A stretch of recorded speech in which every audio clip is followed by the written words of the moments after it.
ask you who you voted for this week? Trump? Trump, baby. Trump all day. This is Trump's time. They're basking in the glory of his landslide victory, but he'll head to Washington to meet Joe Biden on Wednesday with their expectations on his shoulders. I don't even know. I don't know. Policies. He's an I get it, but his policies are way better.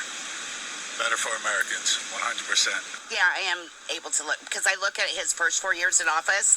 Did he do anything that everybody says he's going to do? You know, was he a dictator? Did he put Hillary in jail? Absolutely not. He's a businessman. He wants unity. And that's what we need for this country right now.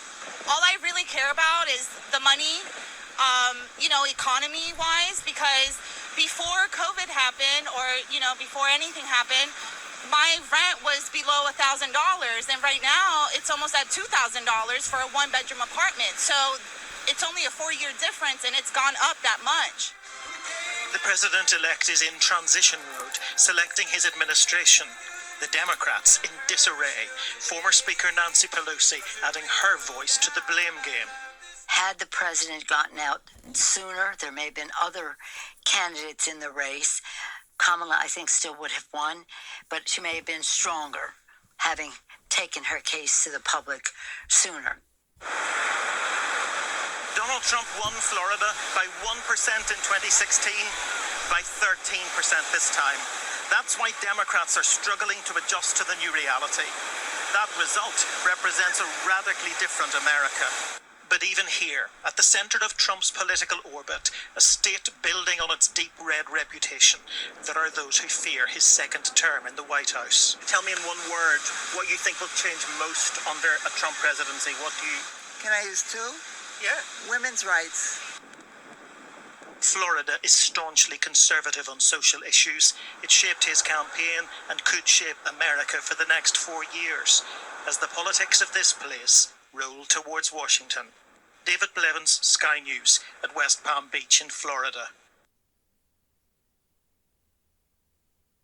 So Saturday night we've got 4 of Talk's mightiest and cheapest personalities in one room. It's been a monumental past few days. Welcome, my friends, to Clash of the Titans. Tonight, what would you expect other than a US election special? You know what, buckle up, folks, because Donald J. Trump is back. Jaws have dropped, the mainstream media are stunned. We are now living in Trump's world. Time to roll the Trump titles.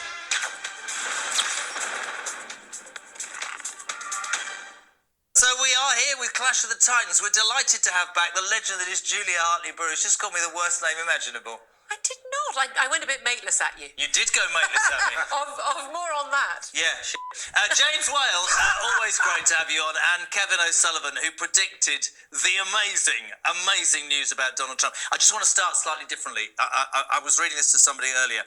I'm going to tell you something. This Richard Tice. I'm going to go straight for David Lammy, our new Foreign Secretary, who 14 months ago tweeted the following. If Donald Trump ever comes back to the UK, I'll be out protesting on the streets. He's a racist, KKK and Nazi sympathiser.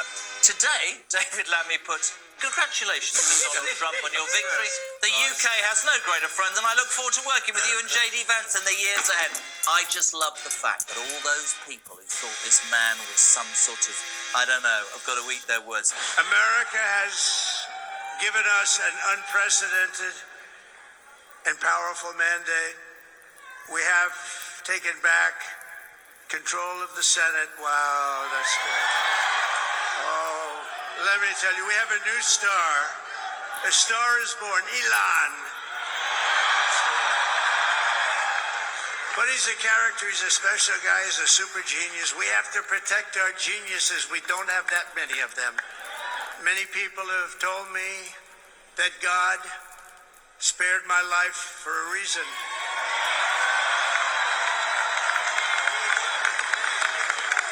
And that reason was to save our country and to restore America to greatness.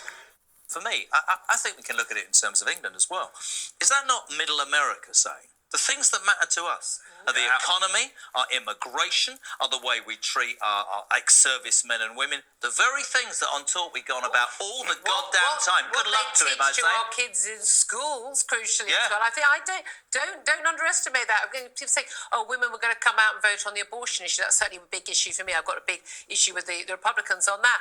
But when it comes to what happens with your kids, women feel pretty strongly about that. And the madness in our schools here ain't nothing compared to what's going on in America. Did you see it? Honestly, the truth. Did you see it this way? Because we were talking on air last night, and Kev said, "I think it'll be Trump, but I'm That's quite what I worried." said. I said I thought I it was got going to be nervous. Trump. I always felt it would be Trump. Did you? But I mean, he battered it, But didn't he? towards the end, I was swayed by the incredibly biased media. And on the abortion issue, by the way, I believe strong. I'm European. I believe strongly in a woman's right to decide anything about her own body.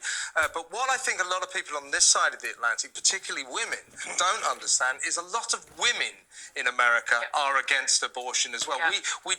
We think because we speak the same language, we understand Americans. You've lived there, But Jez, it's- and I. But it's like the gun law. We Piers did that whole thing about the gun law and was rushed out of America. You have to understand, in America, you're right, in terms of women's decisions about abortion and also gun law. It's a different No, world. but the key thing is, Kamala Harris' campaign was basically Who? thought that was going exactly. Luckily, we'll never have to hear from her again. In the words of Emily Maitlis, she was. This is the thing: is that they thought. I'll show you. Ways is, but it's also about the border. It's about immigration. It's about things like net zero, which also massively impact as well. It's about law and order, the basic fundamentals of people's ordinary daily lives, and that's what matters. And putting up a candidate and telling everyone against the evidence of their eyes and ears Absolutely. that there's this wonderful candidate who's going to make everything better again. Of course, Donald Trump was going to win. Now, I did not want him to win in 2016. I was very upset when he won then. I thought he was unfit for office.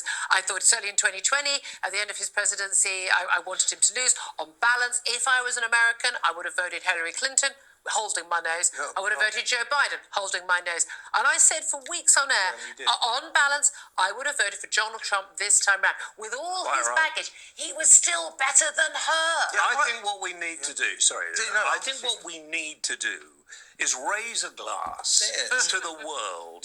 Because the world is such a safer place. You know what? I went in and woke my 15-year-old son up this morning and I said that to him. I don't care what anybody tells me. The world is a safer place. Now, Donald Trump, the rhetoric sometimes is appalling, and frankly, what you said, I was screaming at him throughout the whole campaign. Talk about the economy, talk about immigration, talk about the fact that this woman was part of lying to the American people for about 18 months, 2 years, about the cognitive ability of the president. But he is a phenomenal person. But we need to bring it back to this country. I agree. We need to say that this government, and I'm sorry, because I looked at the mainstream media the day after the election.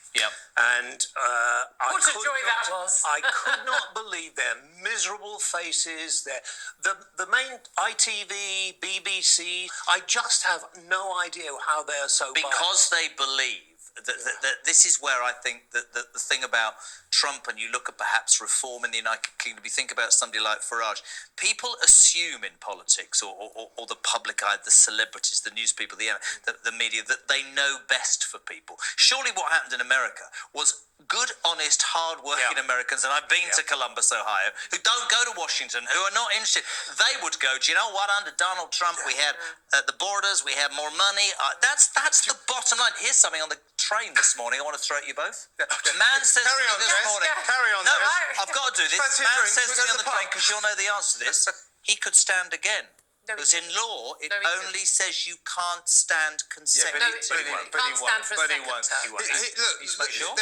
I think there were a series of key moments in this campaign, but the one I'm going to highlight is the one that everybody thought was hilarious, and we're going to talk about Kamala Harris's expression. And it was this moment during the TV debate, and he's talking about Springfield, Ohio, and he went, "They're eating the dogs, they're eating the cats, and they're eating the pets of the people that live there. And her face was like this. Oh, you pathetic little man. That keys right in to what ordinary Americans think. That was a moment when he won the election. That's when he won the election. No, I think the moment he won the election was when Kamala Harris was appointed to so many points. because she's so awful. And here's the thing: if you're going to appoint someone just because they're a black woman, that's the only reason she got the VP nomination, and that's the only reason she was actually in the job where she'd be on the ticket, couldn't she? Biden's no use, so we're going to have her. We can't find someone else. But you know, she was such a bad She's stupid. She's an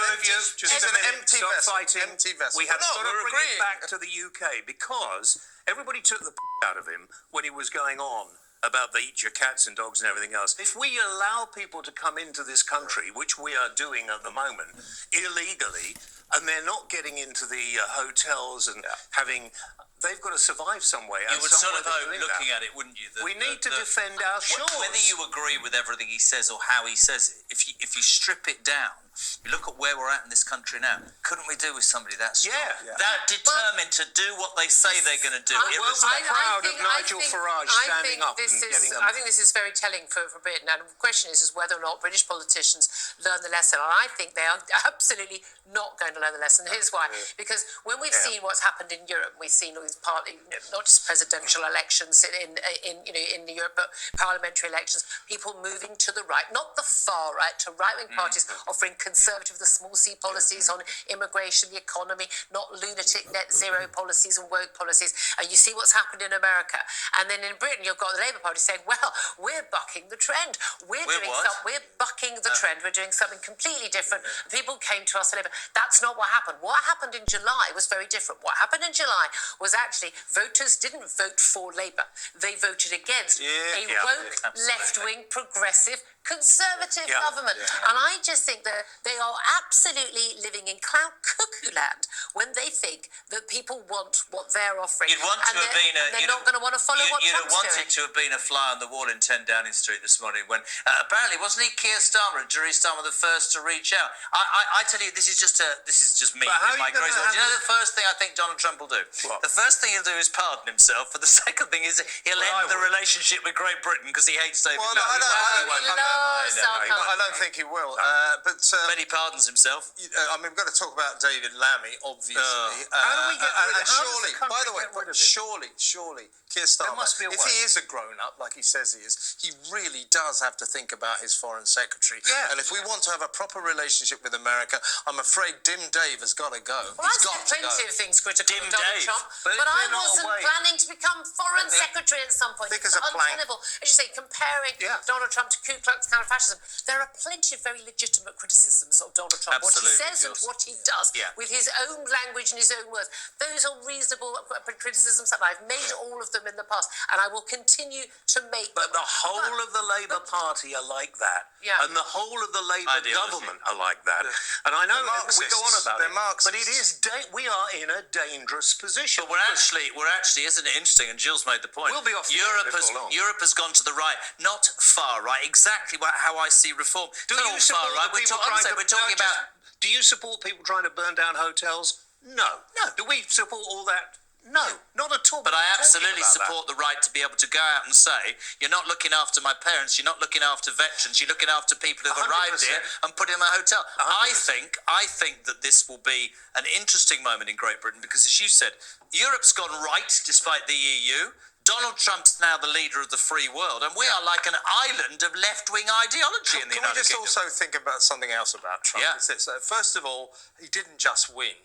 It wasn't close. It was a landslide. He thrashed her. And secondly, while everyone's going, this monster cannot get this job. He cannot be the president. Well, can we just remember he was the president once before and not a bad president at all, actually. Well, the key thing is, and this is mind-blowing for anyone watching here in the UK, he said he was going to do things. And he did. And he did a lot of them. I mean, this is a mind-blowing concept to a lot of people living under our regime. And this is the thing; it doesn't look just to make a promise and do it. At the time we're actually recording this, having the White House, having the Senate, House of Representatives. He's got a majority on the Supreme Court. It's certainly until the midterms in 2 years' time. He has got an awful lot of power. He's not going to have to do everything by executive order. He's going to be able to actually push things through. And there's a lot of things that I think he's going to do, which I'll be really pleased to hear. But he's going to take out a lot of the blob. Elon Musk coming in to take, basically just... He's going to get a job, isn't he? He's going to get a huge number of people off that payroll who are stifling the American economy. We need America to do well, because when America does well, everyone does well. America does well. One to you, Julie. No, but also the net zero thing. He's going to go to that nonsense. Hopefully, it's going to change the madness of what kids are being taught in schools. A lot of the DEI, She says I don't stop talking. But here's the thing. We are always downstream from what happens in America. So I think that bodes really well for us. It does. And this one's for Julia and for you too as well. But it's a very bad day for blokes in dresses who want to beat women at sport. That was a backbone of his policy. And what that really represents is an attack on wokery generally. And when you talk about that coming across the Atlantic, I pray for the day. Oh, absolutely. I mean, again, he's standing up on this issue. He's actually completely strong on this issue. And I find it extraordinary that Kamala Harris talks about women's rights. Yeah, on abortion, she's stronger. But when it comes to women being safe in their toilets, in their changing rooms, in prisons, in refuges, and being allowed to win a gold medal or a bronze medal in sport, she ain't. I've never understood the very women who talk about women's rights seem to forget every part of that when it comes to transgender, because I won't name names, but I used to be harangued by a certain person about women's rights. But a bloke's got a dress on and has still got a bits, and you're all right with that We're not a figment of men's imagination. You're all right with that person changing, and that's for women's rights, and they couldn't answer that. I need to make a quick, because I exactly agree with everything you're saying. If you're trans, you're in between. You're transitioning. There are a lot of people who transition, and you wouldn't know that they weren't originally. I have a good friend. You know, she came in here, you will be going, ooh, but she used to be a guy. Now, she used to go, she's still a man. She's still a man. He is a man who now lives as if he is a woman. You would not know that. So that would not be intimidating to me in the bathroom or my child. So there are people who keep it very quiet and transition. What about the destruction of women? Let's go back to David What about the Lammy? destruction of women's sport? That's the point. Men competing against But here's women. the thing, the whole thing about this is Donald Trump and the Republican Party just saying no to this sort of stuff. Absolute. It's nonsense. I would like to move us on to talk about, what's happening in Britain and what's happening there. I want to talk about what's happening in terms of foreign policy, because you mentioned, not taking people to war. A lot of that is circumstance. Do I believe that, Hamas and Putin waited for Donald Trump not to be in office? No, I simply don't.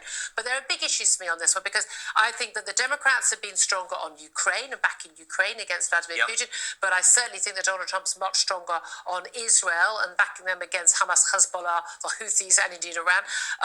And I want to know where you all stand on that in terms of what's going to happen in terms of foreign policy. You say the world is a safer place. Is it in both of those countries? I think it is. I think Trump will actually be hard on Putin. I think he's the sort of man who can ring him up and say, listen, mate, you're not having Ukraine. All this death and destruction has got to stop. And if not, then you will end up fighting us. I think he's strong enough to do that, because Ukraine cannot be taken over. I think he will. I think he may be stronger on it than... It's really interesting, because you take him as a human being and you take all the bluff and the bluster and all the stuff that he says. Because he's abysmal, because he closes and because he's an egotist, you can imagine him doing exactly what James is saying and saying, you want to do that, I'm not going to give... There's that great story about Macron, when Macron was getting angry with him about NATO. Have you heard this story? And he rang him up. He always tells this story, and he does a rally, and he says, if you carry on like doing that, Macron, then I'll be charging you 100% more on any wine you bring into the States. And he went, you can't do that, Donald. He went, yes, I can. I think he'll be strong.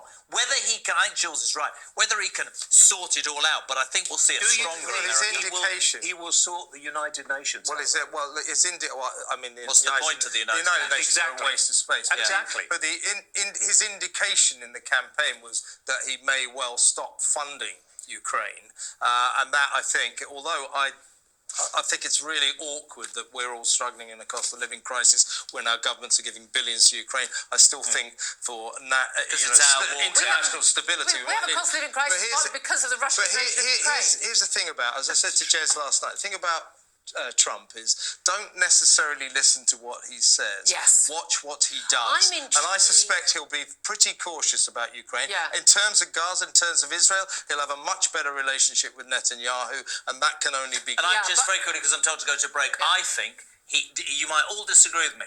I think, having done it before, having done this campaign, I actually think he'll be interested in creating a legacy. I think you'll see a lot more achieved in the next 4 years. You're right. And I think the rhetoric will go out the window. Right, stay tuned for more Clash. Welcome back to Clash of the Titans, the legend that is James Well. What you got for us about Donald J. Trump? Well, immigration. He's doing, hopefully will do a great job on the southern border because we think we've got problems. They have got a lot more. And the Latino vote was pretty high in favour of Trump. And they're people who are settled in America, are there legally, and they don't want to see people coming illegally. Now, I have no problem with people coming to this country legally. Probably we've got too many, and we need to cut that down. But people coming, they're not migrants. They're not, these are criminals. And I get sick and tired. You control me all you like. I couldn't care less. I have no time for these people who've got money, spend it on coming here illegally, and we then give them a welcome. And drop their paperwork 12 miles out. I'm hoping that if America shows toughness, we do. Never mind about having all these people on the beach with blankets and water and everything else. Let's have some of our armed forces in the channel. The Navy will do a great job. And I'm sorry. Except they keep refusing. Well, yeah, but not if they're told. They've been ordered, they won't do it. I think if Donald Trump's able to do it, and bearing in mind when we talk about, 27,000 or 30,000 or whatever coming across on channel boats across the, on their little dinghies, we're looking at 10 million plus possibly people more, coming across the boats. That we know about. And that's the key thing, is that if he can do something about it, and bearing in mind, he did do something about it when he was in power beforehand, and then, of course, Kamala Harris and Biden opened the border, and then they've only started to try and cut that down. Germany doing it. But if he can do it and he takes that Italy on, are doing it. that will send a message to Europe and to us. If he can do it, we know you can. And if you don't do it, we'll put in someone who will. Do you not think it's very interesting as well? In his last presidency, about 2.5 million migrants came across the southern border. During Biden's presidency, as you said, officially 10 million came across. They think probably 20 million. Wow. It is out of control. Nobody knows who these people are.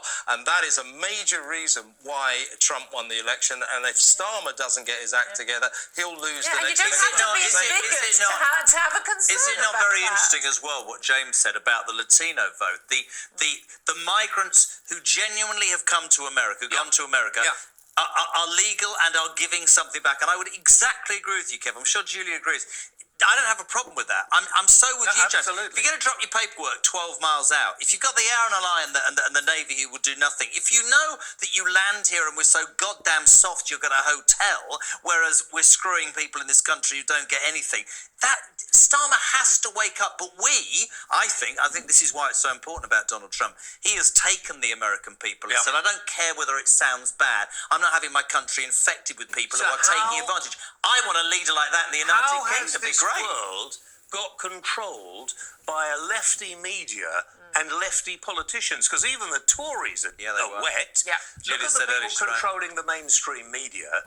We're very lucky because social media cannot be controlled in the way mainstream media Well, can. thanks to Elon Musk, it was absolutely being controlled over recent years. It was. And certainly Facebook.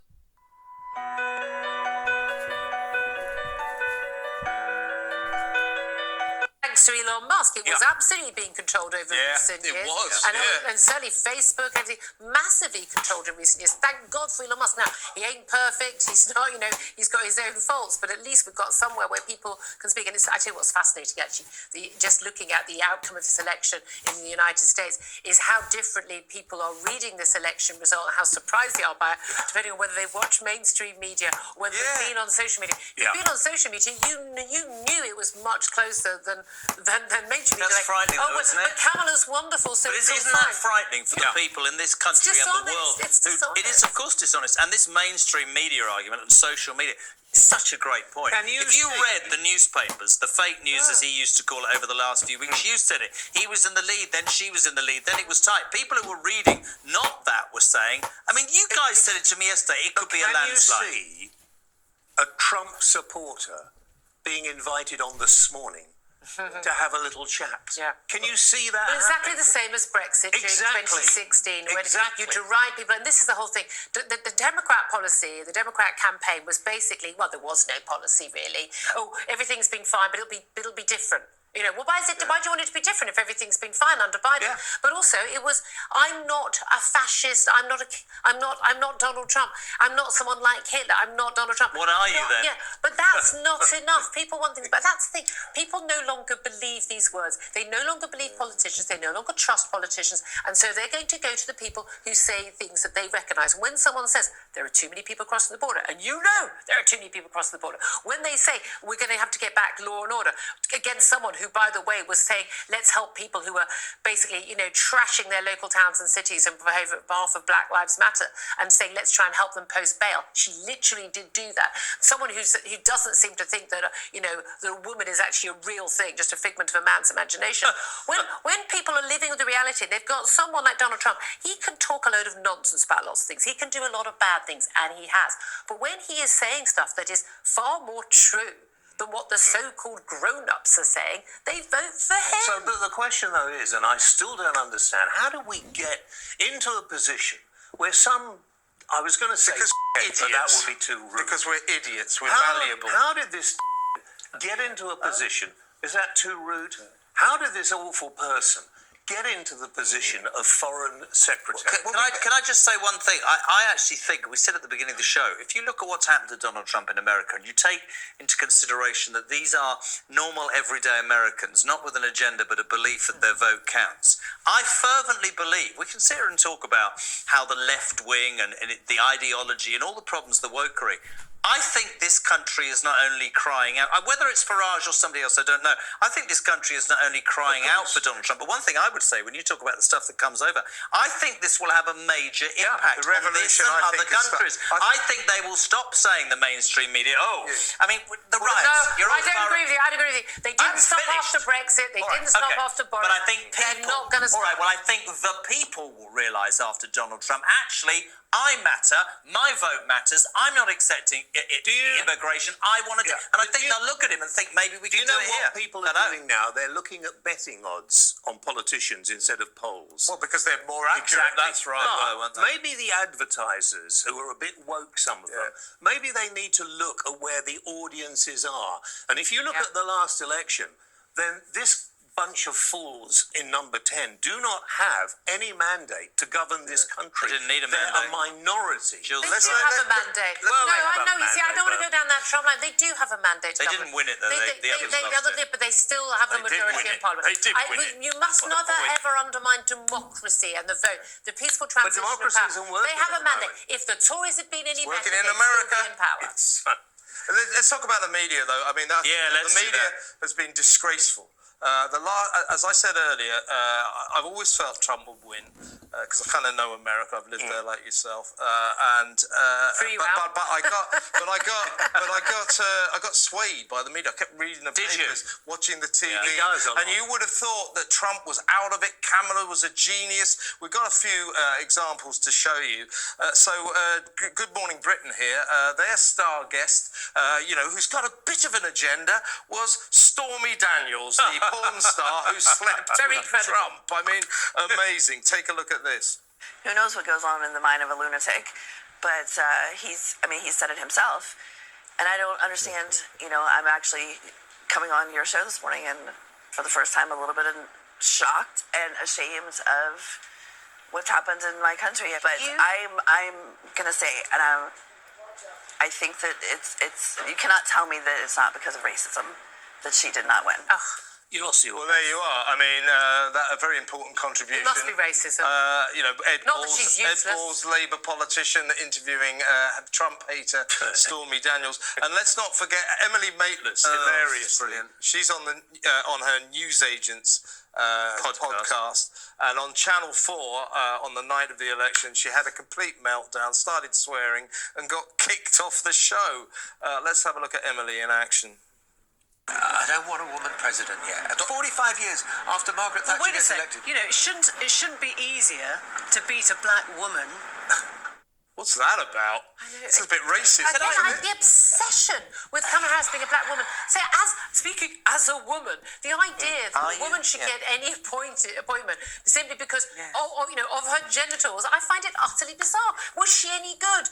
No. Yes, she was really good. But when you look at that, right? The idea. Let's go back to Stormy Daniels, and I'm going to say you're going to probably hit me, right? It takes two people to have a shag, doesn't it? It takes two people, right? She's still trolling this story, whether he had sex with her or not, right?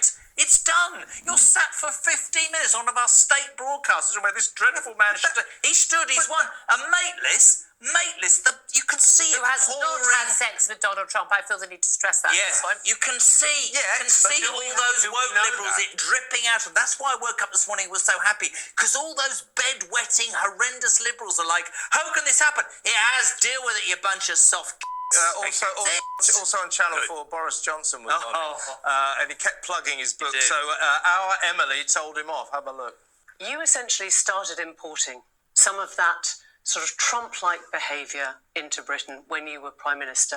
His disregard for institutions, his disregard for the rule of law, his denialism, which I guess was mirrored in your response to the Privileges Committee, your response to the Parliamentary Standards Committee, your proroguing of Parliament.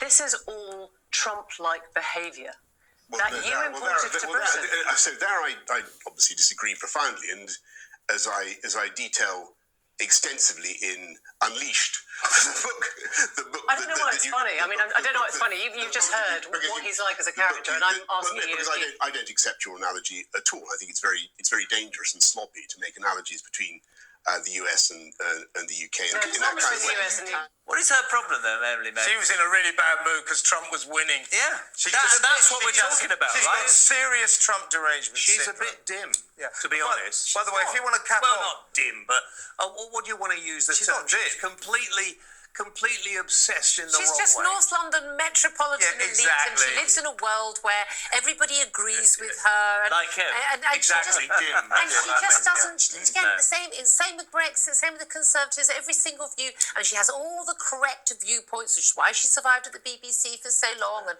why she's doing the job she's doing. And it is utterly bizarre. They have no concept that other people can disagree with them, and mind blowing, not actually be bad people. Can I ask you a question? Do you think that, and Emily Maitlis is a really good example of what you've just said, a fantastic example. Do you think that as a behaviour in the media, the Emily Maitlis, do you think that will change because of Donald Trump? No, because there'll always be lefties. By the way, this is Tom Bradby, the ITV host, and he didn't mess about. He just called Donald a fascist. Take it away, Tom. Look, there'll be lots of people watching this back home, who are Trump supporters, who like Trump and all the rest of it. There will be a lot of people watching back home who saw what General Kelly said, who saw what General Milley said, and just will not be able to conceive that the most powerful democratic country in the world has elected somebody who people closest to him called a fascist. Now, some, yeah. to be fair. Yeah.